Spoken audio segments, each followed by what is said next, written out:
Mirsarai association ইউএসএএনএ ইনকের 2026-27 মেয়াদের কার্যকরী কমিটির অভিষেক ও শপথ গ্রহণ অনুষ্ঠান সম্পন্ন হয়েছে। গত 7 ফেব্রুয়ারি জ্যামাইকার ইস্টার কাবাবে শপথ গ্রহণের মধ্য দিয়ে নবনির্বাচিত 2026-27 কার্যকরী কমিটি আনুষ্ঠানিকভাবে দায়িত্ব গ্রহণ করে।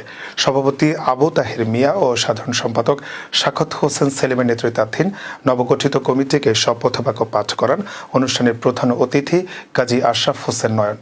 এই সময় নবগঠিত কমিটির সভাপতি আবু তাহের মিয়া এবং সাধারণ সম্পাদক সাখাওয়াত হোসেন সংগঠনকে আরও গতিশীল, ঐক্যবদ্ধ ও কার্যকরভাবে পরিচালনা এবং প্রবাসী মিরসরাইবাসীর সামাজিক, সাংস্কৃতিক ও মানবিক কার্যক্রম আরও বেগবান করার অঙ্গীকার ব্যক্ত করেন।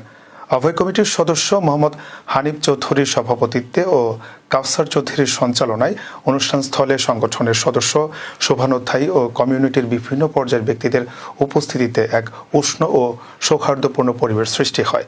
দীর্ঘদিন পর একত্রিত হয়ে অনেকেই একে অপরের সাথে কুশল বিনিময় করেন, স্মৃতিচারণ করেন এবং ভবিষ্যৎ পরিকল্পনা নিয়ে আলোচনা করেন।